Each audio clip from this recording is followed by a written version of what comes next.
इस धरा को नमन, माँ सरस्वती को नमन, समस्त बेटियों को मेरा प्रणाम, बड़ों को सादर चरण स्पर्श। आज मेरे दिमाग में आ रहा है, हालांकि मैं पूर्वाग्रह से ग्रसित नहीं हूँ, कहीं से भी पूर्वाग्रह से ग्रसित नहीं हूँ। नर नारी या नारी नर को प्रेरणा स्रोत, इन सब बातों के संबंध में मैं एक नाम लेना चाह रहा हूँ। श्री मुंशी प्रेमचंद जी का, जिनका जन्म बनारस में हुआ था। उनका नाम धनपत राय श्रीवास्तव था। नवाब राय के नाम से उन्होंने उपन्यास, तमाम उर्दू में कहानियाँ भी लिखी। उपन्यास सम्राट भी कहा जाता था।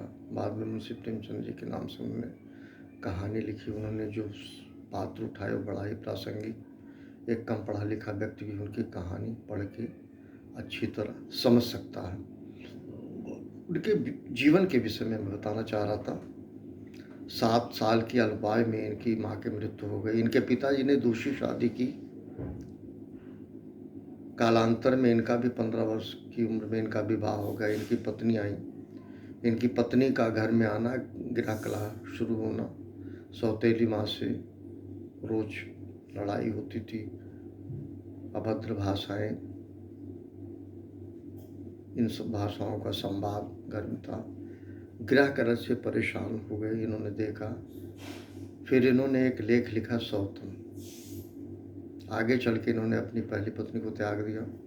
इन्होंने दूसरी शादी की शिवरानी से, जो एक बाल विधवा थी 14 साल की। उसको पढ़ाया लिखाया, उसको इस मुकाम पे खड़ा किया कि वो भी कुछ लिख पढ़ सकती है। और उसने अपने ही पद के लिए मुंशी प्रेमचंद जी के घर से कहानी लिखी। उसमें उन्होंने कहा कि मुंशी प्रेमचंद के तमाम महिलाओं से संबंध है। कहा जाता भी है, घर का भेदी लंका ढावे। मैं उस पर नहीं जाना चाहता, लेकिन इनका जीवन बड़ा कष्ट में रहा, जटिलताओं से रहा। कहीं ये कहाँ से प्रेरणा पाए? कोई दैवी शक्ति हो सकती है, लेकिन प्रेरणा स्रोत कम से कम न माँ रही, न पत्नी रही, न अन्य कोई। इसके अलावा कुछ नाम लूँ, सबसे बड़ा उदाहरण हमारे उत्तर प्रदेश के मुख्यमंत्री जी का है, जिनके कोई नारी प्रेरणा स्रोत नहीं है।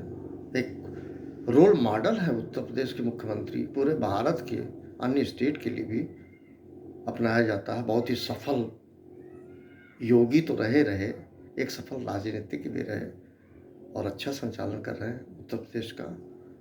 मैं उनको नमन करता हूँ, मैं उनको धन्यवाद देता हूँ। ईश्वर उनको दीर्घायु करे, स्वस्थ और सुखी रखे। और भी तमाम नाम हैं जिनको आप जानते होंगे। लोग आपेपाहित रहे, बहुत अच्छा जीवन काटा। तो नारी प्रेरणा स्रोत है ऐसा नहीं है। म्यूजिक डायरेक्टर एक श्री रामचंद्र हुआ करते थे। उन्होंने कहा कि जब मैं बढ़िया खाना खा लेता हूँ तब शायद मुझे प्रेरणा मिलती है। जब मैं आमलेट खाता हूँ या ड्रिंक करता हूँ तब भी मुझे प्रेरणा स्रोत मिलती है। मेरे सामने कोई बच्चा खूब भरपेट भोजन करता तब भी शायद वो मुझे प्रेरणा मिलती है। नारी प्रेरणा की प्रेरणा स्रोत होती है, ये मैं आज तक समझ नहीं पाया। मुझे नहीं लगता नारी प्रेरणा स्रोत होती है। इन सब बातों से किसी नारी को ठेस लगी हो, उसके लिए हाथ जोड़ के मैं माफ़ी मांगता हूँ। लेकिन मैं पूर्वाग्रह से ग्रसित नहीं हूँ, परंतु यदि कहूँ तो ये बात सही है, इस धरती पे नर नारी एक दूसरे के प्रेरणा स्रोत होते हैं। मैं कतई मानने को तैयार नहीं हूँ। अब मैं आपके सामने एक गाना प्रस्तुत कर रहा हूँ। 1970 में रिलीज हुई थी फिल्म धरती।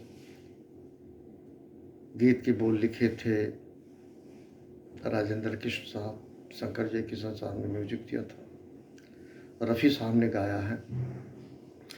खुदा भी आसमां से जब ज़मीं पर देखता होगा, मेरे महबूब को किसने बनाया सोचता होगा।